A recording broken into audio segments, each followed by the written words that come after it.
One in Many by Aldous Huxley. There are many kinds of gods. Therefore, there are many kinds of men. For men make gods in their own likeness. To talk about religion, except in terms of human psychology, is an irrelevance. Aphrodite, you say, came with my son to Menelaus's house. It is Hecuba who speaks in Euripides, Trojan women, to the disastrous Helen. How laughable! When you saw him, it was your own thought that became Aphrodite. Aphrodite is the name for every human folly. And similarly, Jehovah, Allah, the Trinity, Jesus, Buddha are names for a great variety of human virtues, human mystical experiences, human aesthetic emotions, human remorses, human compensatory fancies, human terrors, human cruelties. Even the same man is not consistently the worshipper of one God. Officially and agnostic, I feel the presence of devils in a tropical forecast. Confronted, when the weather is fine, I am in a propitious emotional circumstances with certain landscapes, certain works of art, certain human beings. I know for the time being that God is in his heaven and all's right with the world. On other occasions, skies and destiny being inclement, I am no less immediately certain of the malignant impersonality of an uncaring universe. Every human being has had similar experiences. This being so, the sensible thing to do would be to accept the facts and frame a metaphysic to fit them. But with that talent for doing the wrong thing, that genius for perversity so characteristically human, men have preferred, especially in recent times, to take another course.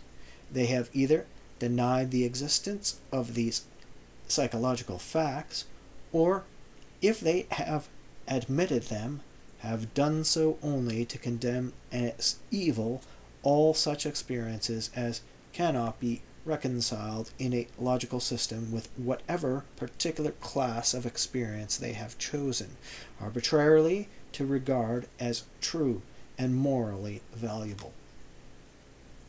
The only facts of which we have direct knowledge are psychological facts.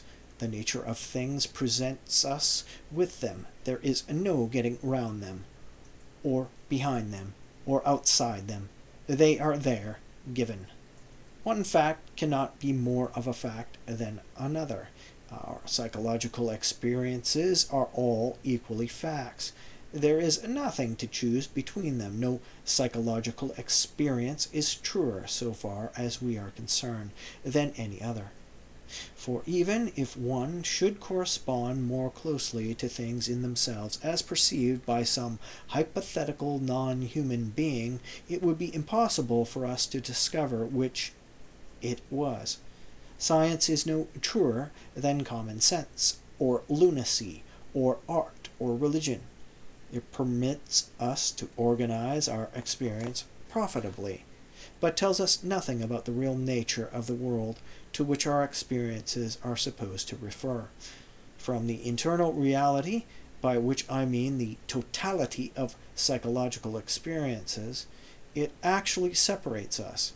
Art, for example, deals with many more aspects of this internal reality than does science, which confines itself deliberately and by convention to the study of one very limited class of experiences, the experiences of sense. To collect records of sense experiences, particularly of those which lend themselves to description in terms of numbers, to generalize them, to draw inferences from them, to construct from them a logically harmonious scheme of description and explanation. This is the business of science. At the moment, it is worth remarking, there is no scheme that harmoniously reconciles all the facts, even in the limited sphere of scientific investigation. What is sense in the subatomic universe is pure nonsense in the macroscopial world. In other words, logic compels us to draw one set of inferences from a certain sense experiences and another reconcilable set of inferences from a certain other sense experiences. Less loudly, indeed, than in the past, the less incessantly, science and logic still claim, through the mouths of their professional spokesmen, to be able to arrive at the truth. The claim is one which it is hard to justify. Take logic. Logic, it is true, enables us to transcend immediate experience, to infer from the known existence of A and B, and hitherto unsuspected existence of C. In practice, however, we also try to verify experimentally the theoretical results obtained by means of a logical argument. Not so much because we mistrust the logical process as because we mistrust the premises from which the process must start. For if our premises do not correspond with reality, the conclusions, though obtained by a logically faultless deduction, will also fail to correspond with reality. It is always difficult to be sure that our premises do correspond with reality. Hence the need to test results experimentally. The external world has proved to be surprisingly obedient to logic. When we conclude from well-chosen premises that something must be so, it has turned out in practice to be so, really.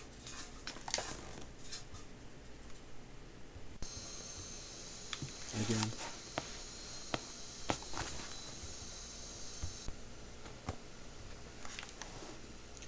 Not so much because we mistrust the logical process, as because we mistrust the premises from which the process must start. For if our premises do not correspond with reality, the conclusions, though obtained by a logically faultless deduction, will also fail to correspond with reality. It is always difficult to be sure that our premises do correspond with reality. Hence the need to test results experimentally. The external world has proved to be surprisingly obedient to logic. When we conclude from well-chosen premises that something must be so, it has turned out in practice to be so, really. Will the world always show such deference to our laws of thought? The physicists are at present involved in such difficulties that some pessimists have suggested that the universe is fundamentally irrational. One can only shrug one's shoulders and hope for the best. Either then the world is irrational and illogically necessary. Conclusions from real premises do not always and necessarily correspond with reality, or else the world is rational, and conclusions drawn from real premises must themselves be real. But the difficulty in this latter case is to be sure that the premises do completely correspond with reality, whatever reality may be, which nobody knows, or even with what we have chosen for the particular purposes of the moment to regard as reality. It is so great that we try wherever possible to check theoretical results by experiment. And in those very numerous cases where they cannot be checked, again, one can only shrug one's shoulders and hope for the best. The theologians have wisely insisted that faith shall supplement reason. So much for logic. What now of the claims of the natural sciences based on observation? Consider in this connection a chair. What sort of chair, you ask? How old? And made by whom? For the sake of simplicity, and to help the poor scientist, I will ignore these questions, even though they refer to what are quite obviously the most important aspects of the chair. An oak chair, made by machinery, for any one of a million Babbitts is radically different from an oak chair made by a medieval craftsman for a prince of the church. The two chairs are different in the quality of what we are forced, for lack of better expressions, to call their souls, their characters, their forms of life. For the sake of simplicity, however, I will ignore all the aspects of the chair that every human being would spontaneously feel to be the most significant, and concentrate exclusively on its ponderable and measurable aspects, on those aspects, in a word, with which science has elected to deal. To the gross senses, the chair seems solid and substantial, but the gross senses can be refined by means of instruments. Closer observations are made, as the result of which we are forced to conclude that the chair is really a swarm of electric charges whizzing about in empty space. If it were in our power to make observations with our other organs than those with which nature has endowed us, the same logic would certainly compel us to believe that the chair was really something quite unlike both the substantial object made by joiners and solid on the installment system and the swarm of electric charges. All that we are finally justified in affirming is that the psychological experience called substantial chair is the one we have to rely on as true in one set of circumstances, while the experience electric charged chair must be regarded as true in other circumstances and for other purposes. The substantial chair experience is felt to be intrinsically more satisfactory because we are more accustomed to it. Our normal everyday life is passed in the midst not of whizzing electric charges, but of substantial objects.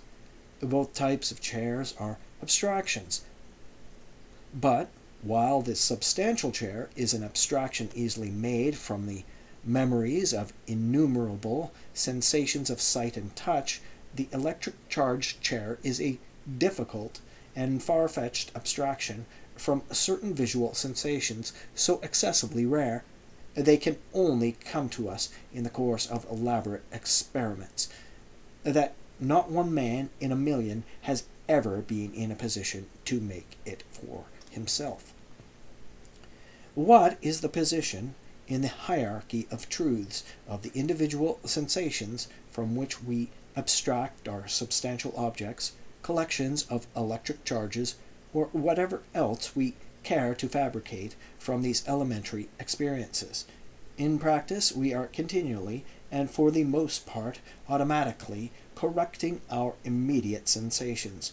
This cockeyed two-dimensional figure, of which some parts are colored in light tones and some in dark, and which changes its shape and the disposition of its colors as we walk past it, is really a cubical box seen in perspective. The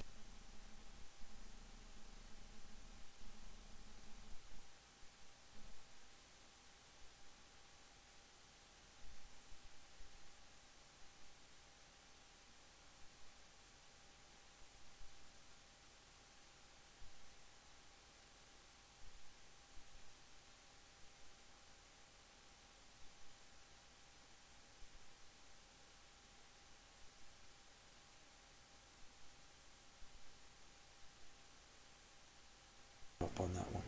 The capacity to make such corrections is characteristically human, Animals, even the highest animals, seem to believe all they see.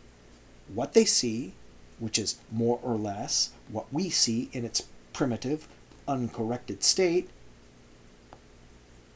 is it falser, in any absolute sense of the word, than that which we abstract from our immediate sensations? Question mark.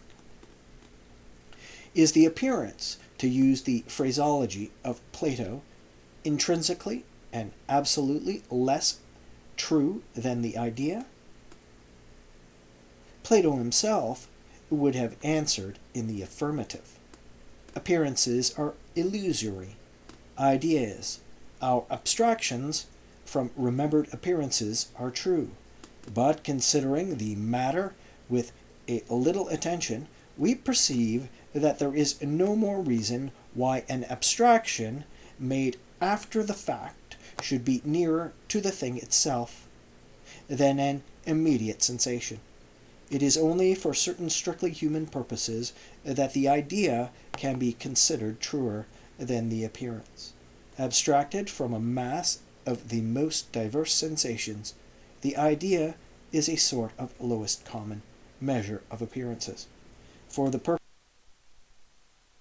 of man, the remembering and foreseeing animal, of man, the exerciser of persistent and conscious action on the external world, the idea or abstraction is truer than the immediate sensation. It is because we are predominantly purposeful beings that we are perpetually correcting our immediate sensations. But men are free not to be utilitarianly purposeful. They can sometimes be artists, for example, in which case they may like to accept the immediate sensation uncorrected because it happens to be beautiful. For such people, the immediate sensation or appearance will be truer than the abstraction or idea. In any case, the criterion of truth and falsehood must always remain internal, psychological. To talk about truth as a relationship between human notions and things in themselves is an absurdity. Truth is internal. One psychological fact is as good as another. Having established these principles, we can now begin to talk with some hope of talking sensibly about religion.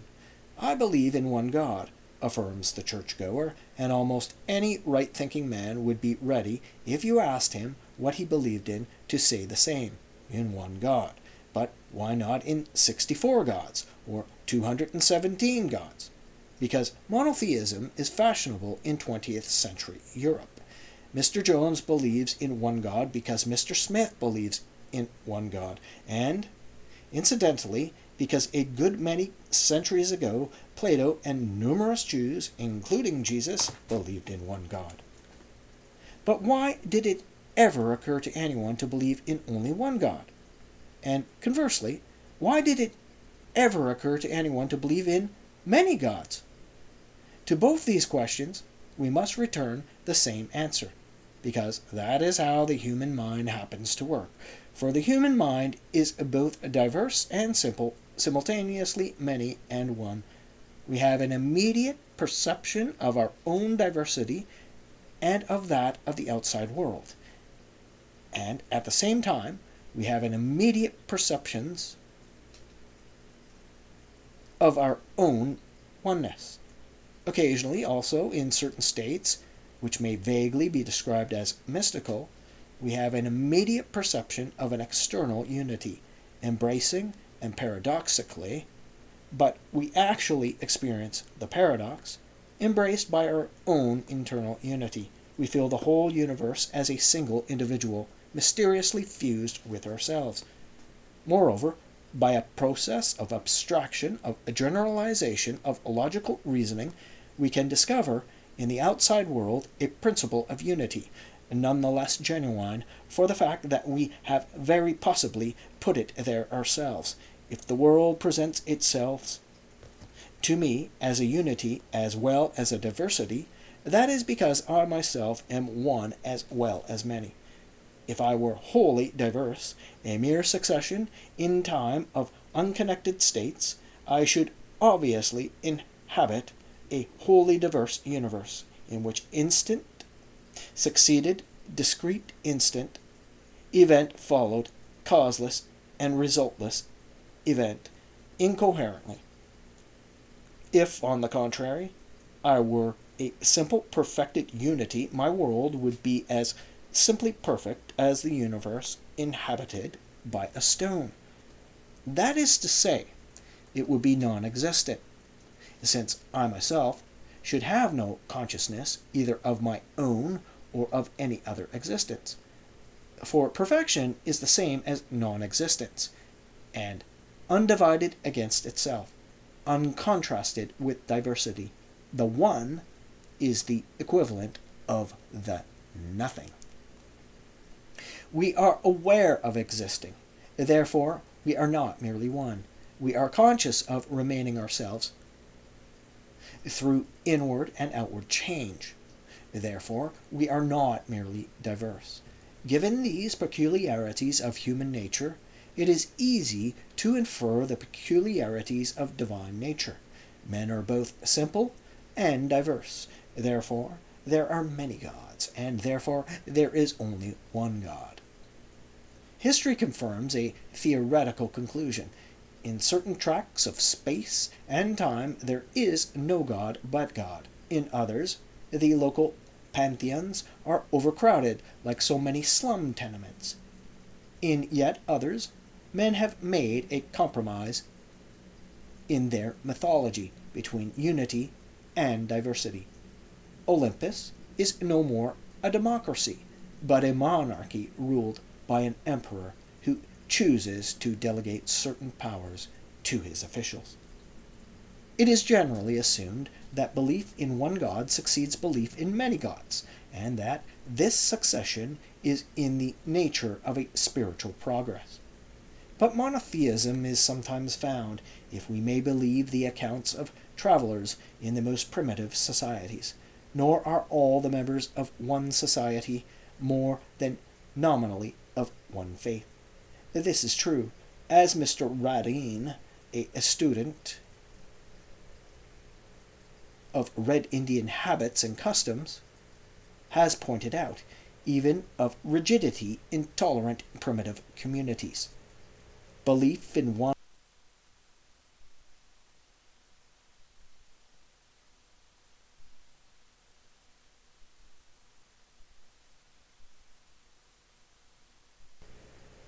Belief in one or in many gods is determined by the idiosyncrasies of the believer.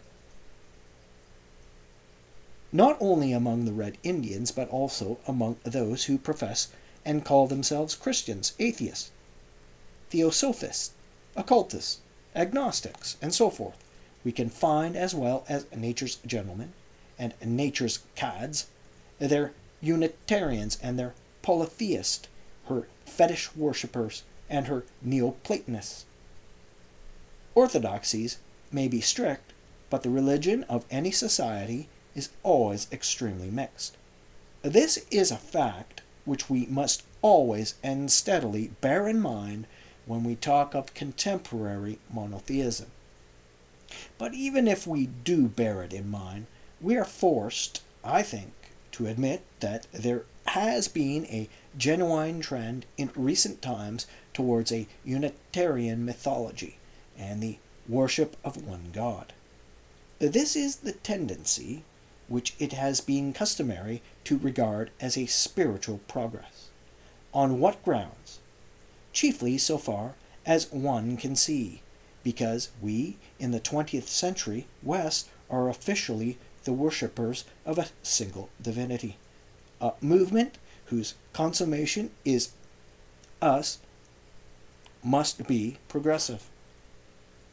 Almost all historical discussions, it should be noticed, are discussions of personal tastes. Thus, both Flinders Petrie and Spengler believe in the cyclic recurrence of history. But their cycles are not the same, because their standards of civilization and barbarism, or in other words, their taste in literature, art, religion, and morals, often happen to differ.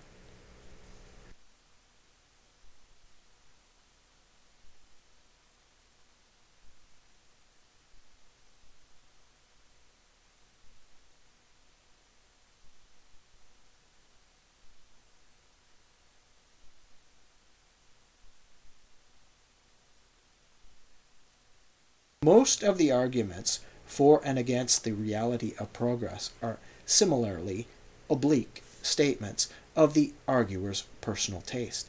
Having thus given due warning, I can now proceed to consider the question: Is the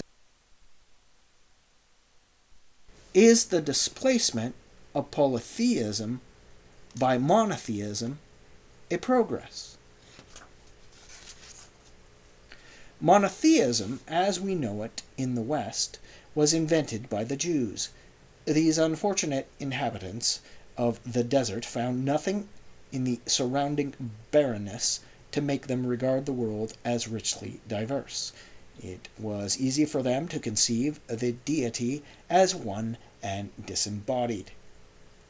L'extrême simplicité de l'esprit Semitic, says Renan, sans étendue, sans diversité, sans mythologie, sans vie politique, sans progrès, n'est pas d'autre cause, il n'y a pas de variété dans le monothéisme.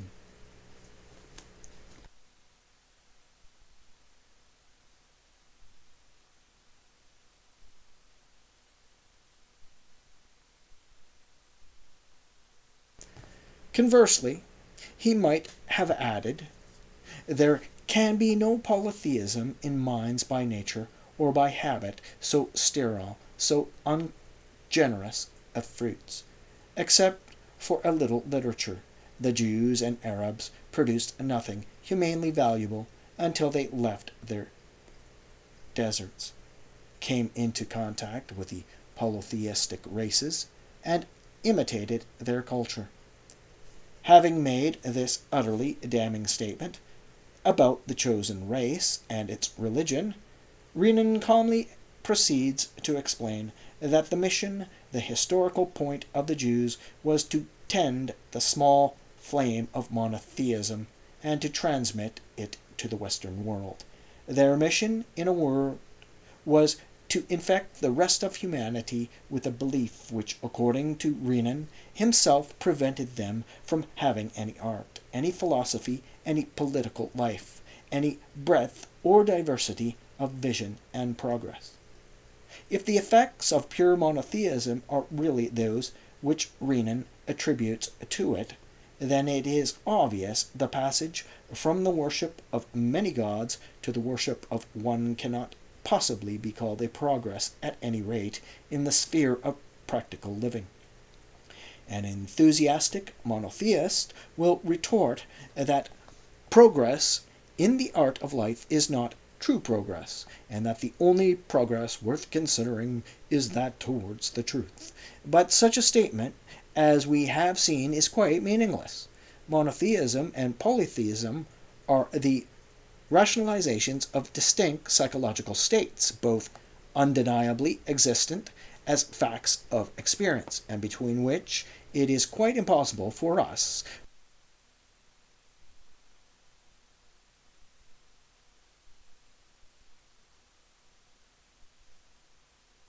any particular system of polytheism may fairly safely be regarded as untrue, or at any rate highly improbable. It is highly improbable, for example, that Thor or Dionysus ever existed in the same way as Mount Olympus or the Atlantic Ocean existed, and continue to exist. But though the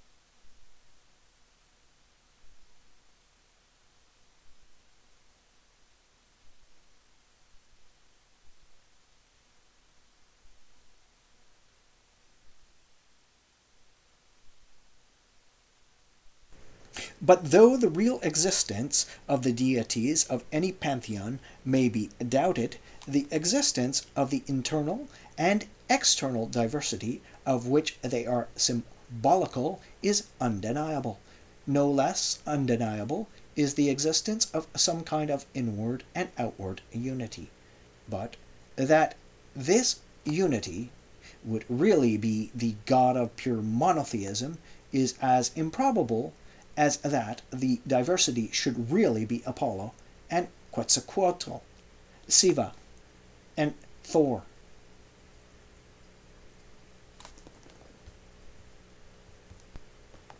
Okay, there is a footnote on the French of Renan, and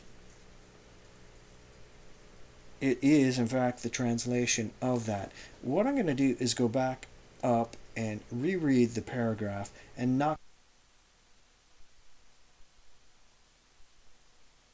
need the translation in the first place, right? If you look at it, this essay was written with the, I don't know, kind of like the assumption that the person reads the French as well.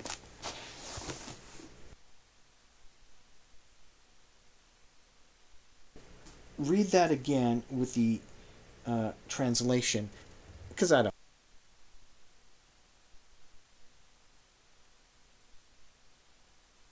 Monotheism, as we know it in the West, was invented by the Jews. These unfortunate inhabitants of the desert found nothing in the surrounding barrenness to make them regard the world as richly diverse. It was easy for them to conceive the deity as one and disembodied. The extreme simplicity of the Semitic mind, says Renan, without extension, diversity, mythology, political life, progress, has no other consideration. There is no variety in monotheism. Conversely, he might have added, there can be no polytheism in minds by nature or by habit so sterile, so ungenerous of fruits. Except for a little literature, the Jews and Arabs produced nothing humanly valuable until they left their deserts, came into contact with the polytheistic races, and imitated their culture. Having made this utterly damning statement about the chosen race and its religion, Renan calmly proceeds to explain that the mission, the historical point of the Jews was to tend the small flame of monotheism and transmit it to the Western world. Their mission, in a word, was to infect the rest of humanity with a belief which, according to Renan himself, prevented them from having any art, any philosophy, any political life, any breadth or diversity of vision and progress. If the effects of pure monotheism are really those which Renan attributes to it, then it is obvious the passage from the worship of many gods to the worship of one cannot possibly be called a progress, at any rate in the sphere of practical living. And enthusiastic monotheists will retort that progress in the art of life is not true progress, and that the only progress worth considering is that towards the truth. But such a statement, as we have seen, is quite meaningless. Monotheism and polytheism are the rationalizations of distinct psychological states, both undeniably existent as facts of experience, and between which it is quite impossible for us, with the merely human faculties at our disposal, to choose. Any particular system of polytheism may fairly safely be regarded as untrue, or at any rate highly improbable. It is highly improbable, for example, that Thor or Dionysus ever existed in the same way as Mount Olympus or the Atlantic Ocean existed and continue to exist. But though the real existence of the deities of any pantheon may be doubted, the existence of the internal and external diversity of which they are symbolical is undeniable. No less undeniable is the existence of some kind of inward and outward unity. But that this unity would really be the God of pure monotheism is as improbable as that the diversity should really be Apollo and Quetzalcoatl, Siva and Thor.